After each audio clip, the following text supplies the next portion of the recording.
all of you being here. I'm going to turn it over to Ron May. He's our city engineer. So there you go, Ron. Thank you, Mayor. Good evening. We're here this evening to share with you where the work on Veterans Way Phase 2 project stands and give you an outline of what the project looks like at the moment and an idea of where it's going as time moves forward. I would like to recognize a few people. You all know the mayor, you just heard from him. Those that don't know me, my name is Ron May and I am the city engineer. The mayor is really the new kid on the block officially. He's been in office for 4 months now. I'm the next newest kid. I've been around the city officially about a year. The other city employee that's been pretty deeply involved in this is our street commissioner, Mark Klosterkemper. Mark is the real historian on the city side. He goes back pretty much, well, 8 years anyway, and pretty much the origins of the construction part of the project. The project is being managed and funded in large part by the Greensburg Redevelopment Commission. They are the funding source for the local community, and I'm looking, and I don't see any of our Redevelopment Commission members. Got Vieta back here. The other members are David Weigel. Dr. David Weigel is the president. Adam Wenzel is the vice president. Ken Dornick is on the Redevelopment Commission. Vieta, as I said, Darrell Poling, and Shannon McLeod is the school board representative on the Redevelopment Commission, and they are handling the funding side of this. It's kind of a hybrid project. They're doing a lot of the management for the city, but also our Board of Works is managing the development of the project. When this all gets built, however it gets built, it will become something the Board of Works will manage for the city. I see Darren Covington, City Council member. Vieta, City Council member as well.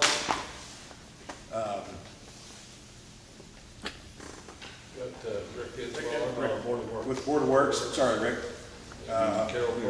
And Carol, yeah. I was focused on council for members. Look to see, we don't have any other council members here. Patrick Wooden is with Structure Point. They are our design consultant. Patrick is the project manager for the project, and I'm going to turn this over to him. He'll walk you through the formal presentation, and then I believe when that's done, we'll have some opportunities to look at some of the exhibits and talk with anybody that has questions or whatever. One of the things I will say, and Patrick will reiterate this, I'm sure, is what we're showing you tonight is not the final product. And it cannot be the final product because there are federal funds involved in this, and until we have an approved environmental document, nothing is finalized. So we're working to get to that environmental document approval, and then we'll be ready to finalize a lot of things. Go ahead, Patrick, please. Ron, thank you, sir. Again, I'll reiterate, welcome. Thank you for all coming out tonight. It's really important for the project development to get your input, so I'm glad to see so many faces out that can offer some comments back on the design. I do list 4 members of our team. Again, I'm Patrick Wooden, project manager with American Structure Point. I do have Rich Zielinski back at the sign-in table, Chad Costa and Leah Boyks with our environmental team. And our function tonight is to answer your questions. So really that's the whole purpose that we're here tonight, is to kind of show you what we've got, explain what we've seen so far, and answer any questions that you might have regarding that design. I do also want to mention, reiterate what Ron posted. This is a federal aid project, so we are working with state and federal guidelines in the development of this project. So we are working with the Indiana Department of Transportation on the design and plan development. And through the state, we're also working with Federal Highway on the design because they are contributing quite a fair amount of federal funds for the project. Just a general overview of what we're looking to do tonight. I'll give you a brief overview. I want to get through as quickly as possible a general project description and what we're looking at right now, where we've been, the steps. I'll turn it over to the environmental folks and they'll give you a little bit of feedback on what we've investigated so far on the environmental side and some of those findings. Go through a brief project schedule, and then really as quickly as possible what I want to do is informally, have you look at the displays and what we have over here on the side, and talk to you one-on-one, and really answer your questions and get your input on what we've got, what you've heard, what you see. If you don't understand something, be able to answer those questions in detail. So I've kind of said a lot of this already, but that's really why we're here. It is an informal setting, so we're not going to be recording anything. There's not really going to be a public comment period per se. It's really going to be one-on-one, and it's really ask questions, give your opinions, give your feedback. We'll write notes down. We'll take everything under advisement. Anything that you say tonight, it won't be recorded, but it will be taken under advisement. If you're talking with either a public official or with one of the team members at American Structure Point, we're here to gather that feedback, and then we will get with the city and we'll consider all of those comments. Again, if you think of something after the fact, in the packet that you had here at the sign-in table, and if you didn't get one, you can still get one on the way out. There is a written feedback comment. If you think of something after you leave tonight and it comes to you later, you can still write it down, and that written comment will be exactly the same as if you spoke verbally to one of us here tonight. I believe there's email addresses on the forms as well, Chad? Yes. So if you want to send an email to any one of the project particulars, same as a written comment. We do have a box for written comments. If you don't feel like speaking to anybody, you don't have to speak with anybody one-on-one. You can just drop a comment in the box back there. You could send an email, talk to one of us. Really, we want to get your feedback. So we're trying to provide as many different ways of getting that feedback as possible. So I'll go into a little bit to the purpose and need of the project. And really the purpose and need is how we address the problem and come up with the solution. The solution that is developed for the project is in response to the need that is the instigator of the entire project. So as part of the original corridor development plan that was put together about 8 to 10 years ago, and then the city development plans that have been put together since then, the primary need for the project is the connectivity on the north side of the city of Greensburg. Specifically for this project is between 421 and State Road 3 to develop access points to developable land on the north side. This Phase 2 project is a continuation of the Phase 1 project. So by necessity, what we are looking at as part of the federal aid project stops at where the Phase 1 project stopped off at and continues on to 3. So the overarching purpose of the project is the connectivity between 421 and State Road 3, but what we are really looking at with the Phase 2 project is to get from the end point of the Phase 1 project to State Road 3, kind of the eastern half of this 2-phase corridor project. The project is within the tax increment financing, the TIF district, and it is a primary goal of that TIF district to spur economic development on the north side. So getting infrastructure, getting the roads, getting the storm drainage to areas that can be developed is a goal, it is a purpose and need of the project. And then also a secondary purpose, or another purpose, I wouldn't necessarily say secondary, it is the safety of all users along the corridor. We do want to provide safe routes between the residential areas and the highway, the bypass.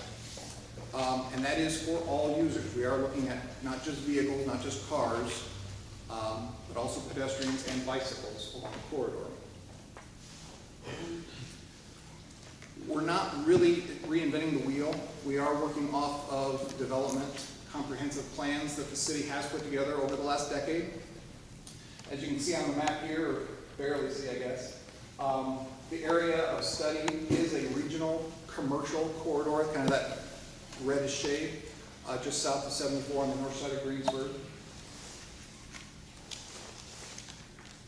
And from the comprehensive plan, we are looking really at following the corridor as it was recommended in those comprehensive plans. The corridors that were considered specifically for the Phase 2 project on Veterans Way, we kind of got 3 different lines that are shown here. The first line, kind of the southernmost line in green here, is one that we do have to consider because there's an existing roadway there. So that really is on par with what if no project happens? You have to consider a no-build alternate. So we are going to look at what if a phase 2 project, there's no new construction, but you just maintain traffic on the existing roadway network. So if we follow what's called the Broadway Street, it's kind of Smith Road to Broadway, really you're looking at some real sharp, tight turns on there. You're coming out to an intersection that's really going to a residential area. It's not really ideal, and it really doesn't help address some of the developable land along the phase 2 portion of the corridor. Another option that was considered is kind of connecting into the Freeland Road intersection, shown in yellow there. One of the concerns with that alignment is really the distance to the interstate highway, I-74 on the north side. Traffic operations really don't work very well along, if you put another signalized intersection that close to the interstate ramps that are just to the north there. The other consideration is that Freeland Road really does kind of dead end there just on the east side.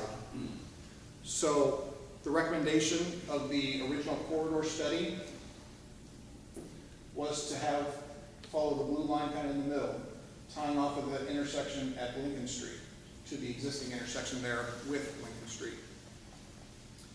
And so that's the preliminary design concept that's been presented here on the plans tonight, and so that's one we'll primarily be focusing on here. But there were other corridors that were considered for where this line would go, so be aware of that. For a general project description, the overall phase 2 corridor is going to be about a half mile in length, going from kind of the Smith Road intersection, the end of the phase 1 project, to State Road 3. The proposed improvements include 2 travel lanes, 1 in each direction. They are proposed to be 14 feet wide, outside curb and gutter, very similar to the phase 1 project. For the phase 2 project, we are looking at a raised curb median in the inside between the travel lanes, so there will be separation between those travel lanes, but there will be openings in that median as necessary for places like Broadway, commercial drives along the corridor. As we get closer to the State Road 3 intersection, really the existing developable commercial area there by Main Source Tractor Supply, the corridor will narrow and the 14-foot travel lanes will reduce to 12-foot travel lanes with a center turn lane in between them. So it'll kind of be a 3-lane section there. The middle lane will be for turns for either direction. And then as you get to the intersection with State Road 3, that will change to a dedicated left turn only lane for the signal to turn left onto 3, north onto 3. There is a multi-use path that is proposed on the south side of the corridor. Again, that is replicating, extending the section that was done with the phase 1 project. So there will be a buffer between the curb in most places and a 10-foot wide asphalt pathway for bicycles or pedestrians to use. The project will include signal modifications at State Road 3. The project will include decorative ornamental lighting, very similar to phase 1 and to Lincoln Street along the corridor. The project is being designed for a 35-mile-an-hour design speed. The posted speed will most likely be 30 or 35 miles an hour, but that decision I don't believe has been made yet. But we are designing it so that 35 miles an hour will be effective for the travelers. As we have this preliminary design laid out, there are approximately 8 different property owners that would be affected by the design as we have it, for a total of 5.5 acres of right-of-way.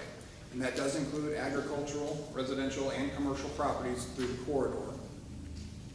The estimated project cost is $5 million. And again, there is federal participation in this project, and the split is 80% federally funded and 20% locally funded through the RDC.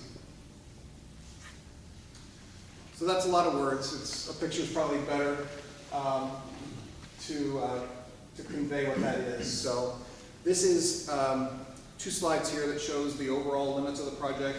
We also have these on the boards off to the side so we can go into greater detail through here. But I'm going to start on the west side of the corridor. and then we'll work our way closer to 3. So the lighter green shades here, the lighter pavement here, this is the phase 1 project that was built. So our project is going to pick up where the phase 1 project ends. For those of you who are familiar with the area, you know that there are power lines on the south side of the phase 1 corridor. And what we're looking to do with our project is kind of skirt our way through so that as we get into the primary portion of the phase 2 corridor, the power lines will be on the north side of the roadway. And then we'll have our roadway section, which is 1 travel lane in each direction, separated by a raised grass median, and then an offset multi-use path on the south side. We are going to propose openings in the median as appropriate for drives, or left turn lanes as appropriate for streets and intersections. It is worth mentioning in this preliminary design that we are looking at a potential impact for the leasing office of the Edgewater apartment complex. We do have brochures in the back that do explain what those impacts are. The project will follow the Uniform Act of Land Acquisition, the Federal Uniform Act. And so what that means, we have a green book and a blue book on the table, and if you have questions about that in particular, that'll kind of explain it in some common, everyday language, not too legal. As we work our way then to the east, again, this is the Broadway intersection we were just at. Again, we'll come back to the raised median. And then when we get into the more commercial area here, this is where we will taper down from the 14-foot wide travel lanes to the 12-foot wide travel lanes to snake our way through this corridor here. We are going to be looking at a mid-block pedestrian crossing, so we do have a safety buffer zone in that mid-block crossing here. But this is all two-way center lane traffic in between 2 lanes, 1 for each direction. And then as we get closer to State Road 3, then we're looking at a dedicated left turn lane to the signalized intersection at State Road 3.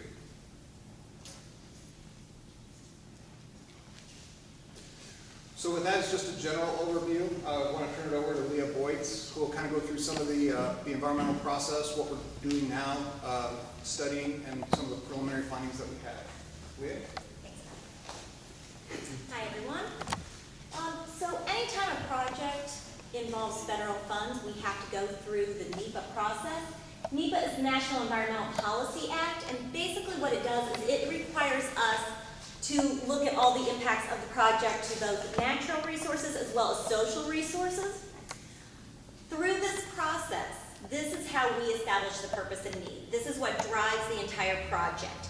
So everything we're doing has to support that purpose and need. And what this process does, it kind of helps make sure the federal agencies that are involved are, we're selecting the best alternative that meets both the purpose and need. We evaluate a number of possible alternatives. Patrick mentioned a couple of these, including a do-nothing alternative that serves as our baseline for comparison. The main goal of NEPA is to avoid impacts, both social and nature. If we can't avoid all of the impacts, then our next step is to minimize them, and if we still have impacts, then we mitigate. So we look at a whole lot of factors when we go through this environmental process.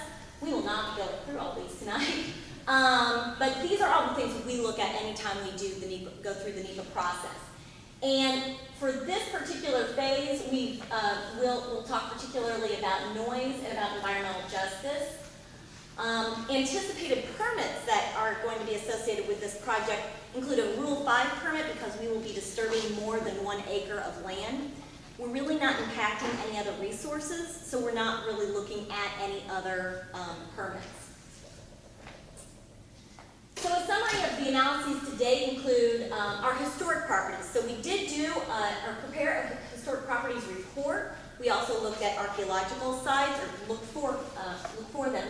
No properties were identified, no properties were listed or eligible in the National Register of Historic Places. And on December 18th, 2015, INDOT, on behalf of Federal Highway, issued a finding of no historic properties affected. So No impacts there. In 2015, September of 2015, we completed a wetland delineation and waters of the U.S. report, trying to identify if there were any water resources out there that we would be impacting with any of the alternatives. No water resources were identified within the study area, so no impacts are anticipated within this phase. We also took a look at hazardous materials that are in or adjacent to the project area. So we completed a phase 1 initial site assessment, or ISA. There was one site identified. It's a former Shell station on Lincoln Street. However, no further investigation is recommended because the groundwater actually flows away from the project corridor. So even if we are doing some excavation, we don't anticipate any hazardous materials coming into the project area. Now, one analysis that we performed is called environmental justice. And what triggered this analysis is that we are acquiring more than half of an acre of right-of-way. We looked at the communities that are affected. These are our affected communities, or ACs. We had 2 affected communities, which are 2 different census tracts. And we compare those communities with a larger community, and that's our community of comparison. And for this project, our community of comparison was Decatur County. Within this analysis, we identified 2 EJ populations. We did have a low-income population identified in affected community number 2, and a minority population identified in affected community number 1. These communities are present in all of the alternatives. So what we want to do, as part of the NEPA process, we want to make sure that the project does not result in disproportionate or adverse impacts to these EJ populations. So I talked to a lot of you as you came in earlier this evening. The very last page of your packet actually includes a Title VI public involvement survey. So this is a voluntary survey, but it assists the city in ensuring that their programs and activities comply with the Title VI of Civil Rights Act of 1964. You don't have to fill this out, but you can. You can mail it to us, or we have a box in the back if you want to quickly fill that out tonight. You can leave it with us tonight. We will include this final analysis within the environmental document. And with that, I'll hand this over to Chad Costa, who's going to discuss noise as well as the project schedule. Thank you, Leah.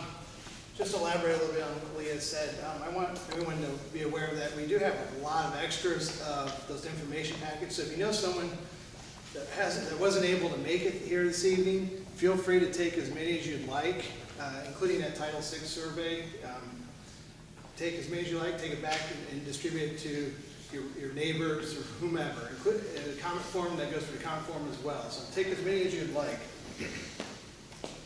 As Leah said, I'm going to give a little overview of noise. You know, anytime we have a project that involves construction of a road on new alignment,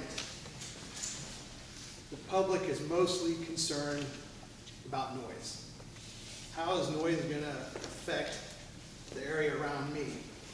And when we do our noise analysis, the way noise propagates from a noise source, it's really relative to these factors up here on the screen. How close it is to the noise source, the topography, whether it's a rolling topography, whether it's level. Obviously noise would travel more along a level surface, ground surface, whether there's noise travels easier over asphalt than it does grass or hard soil, and just background noise. In this project area, we have 2 fairly substantial background noise sources, I-74 and State Road 3. So all that is taken into consideration when we do our noise analysis.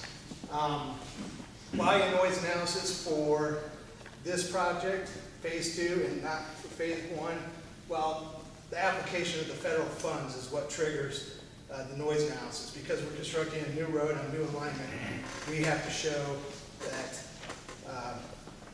there are identified impacted receptors within the corridor, and if we have impacted receptors, consider mitigation measures for feasibility and reasonableness. Now, receptors, you'll hear me say receptors a few times.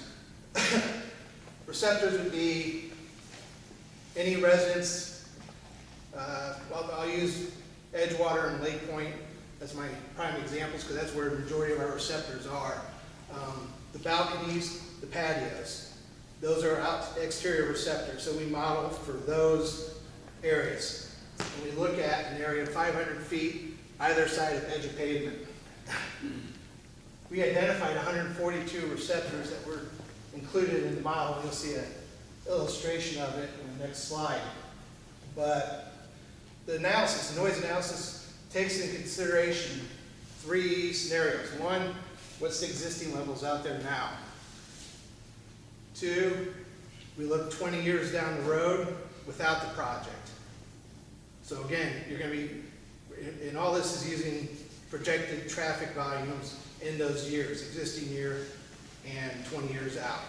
So in that no-build scenario, the majority of the noise is coming from I-74 and State Road 3. And then we look at the build alternative.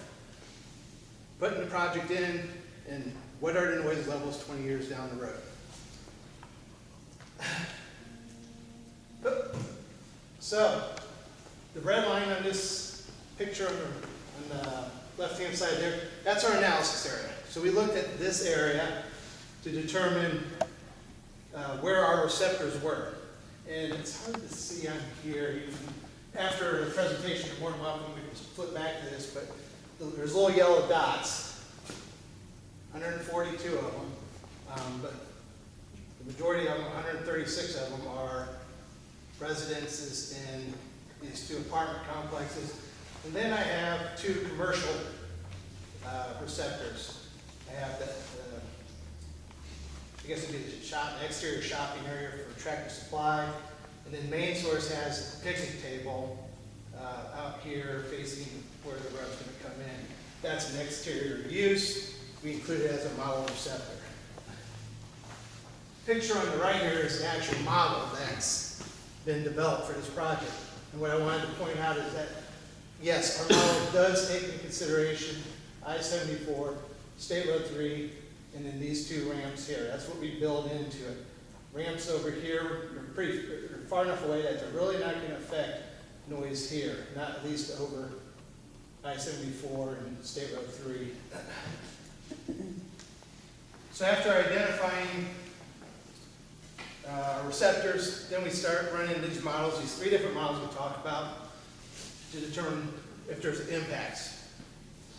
And what we do is we take that build model 20 years down the road, and we look at, okay, what is it compared to now?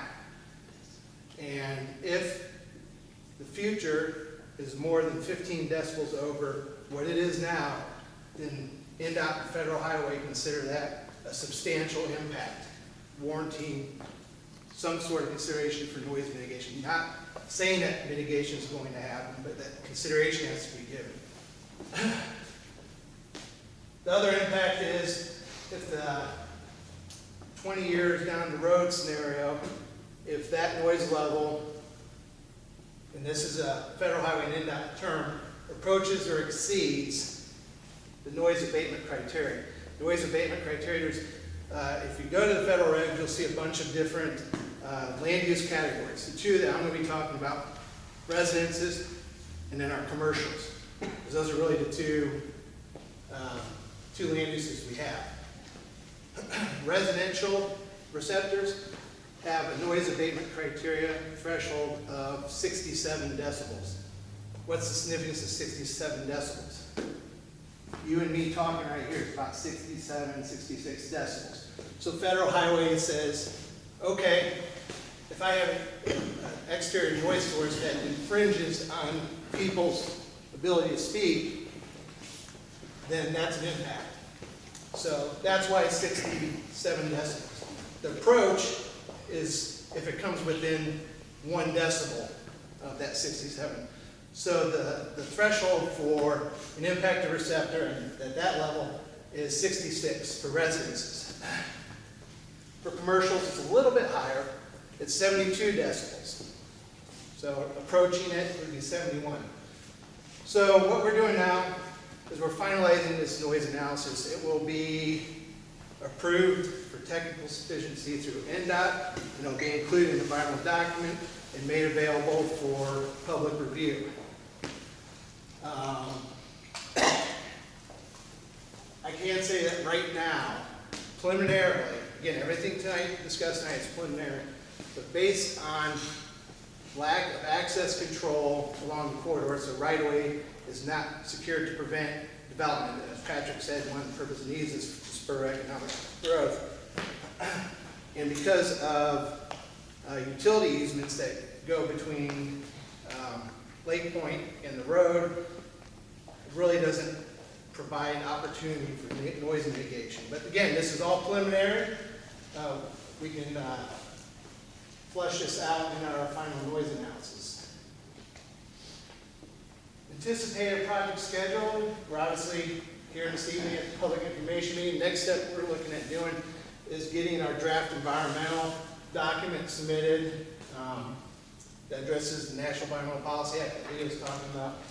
We're hoping to get that submitted next month, and then going through NDOT review process to get the document released for public involvement and have an opportunity to come back to you guys for a more formal hearing where you're given the opportunity to come up and formally make statements in front of the attendees.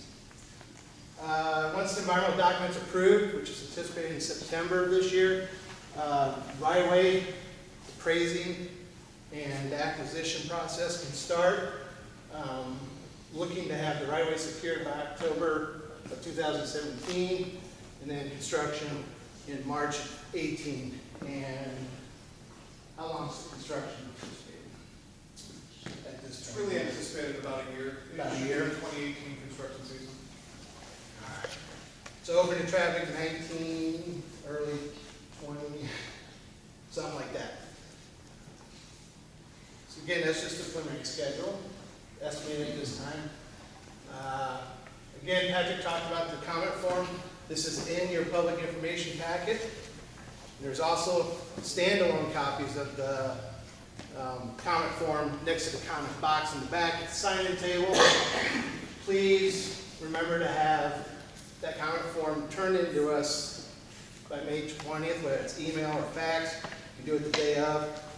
You mail it, just make sure it's postmarked by the 20th, and then we'll just collect it all and keep it in the project record. And as this project develops further, we'll take these comments into consideration. Again, thank you so much for coming out this evening. We look forward to having our informal discussions over here to my left.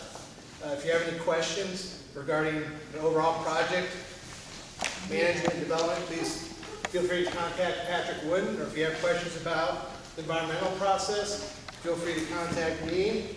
I can leave this up on the screen if you want to write that down. I think it's in the packet too. Yes. And I think that's it, folks. Yep. So with that, thank you again.